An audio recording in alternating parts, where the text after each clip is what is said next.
விஞ்ஞான உலகம் போற்றும் விஞ்ஞானிகளுள் தலை சிறந்தவர் சர் ஐசக் நியூட்டன் ஆவார். பல விஞ்ஞான விதிகளை கண்டுபிடித்த சர் ஐசக் நியூட்டன் கிறிஸ்தவத்தில் ஆழ்ந்த நம்பிக்கை கொண்டவர். விஞ்ஞான விதிகளை பலவற்றை கண்டுபிடித்த சர் ஐசக் நியூட்டனிடம் ஒரு கேள்வி கேட்கப்பட்டது. எப்படி இவ்வளவு விஞ்ஞான விதிகளை நீங்கள் கண்டுபிடித்தீர்கள் என்று கேட்டபோது அவர் பின்வருமாறு கூறினார்.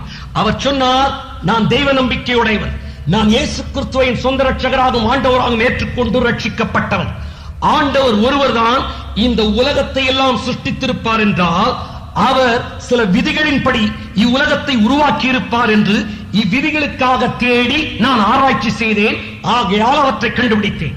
சர் ஐசக் நியூட்டன் சொன்னாராம், தேவன் பேரில் உள்ளான என் நம்பிக்கையே நான் விஞ்ஞான விதிகளை கண்டுபிடிப்பதற்கு காரணமாயிருந்தது. சர் ஐசக் நியூட்டன் விஞ்ஞான விதிகளை கண்டுபிடித்ததற்கு காரணம் என்னவென்றால் இயேசு கிறிஸ்துவின் பேரில் இருந்த நம்பிக்கை. விஞ்ஞான விதிகளை அவர் கண்டுபிடித்ததற்கு காரணம் தேவன் பேரில் இருந்த நம்பிக்கை சர் ஐசக் நியூட்டனை விஞ்ஞான விதிகளை கண்டுபிடிக்க வைத்தது. ஆனால் ஒரு சிலருக்கோ விஞ்ஞான விதிகளின் மேல் நம்பிக்கை வந்தவுடனே ஆண்டவர் மேல் நம்பிக்கை போய்விடுவது பரிதாபம்.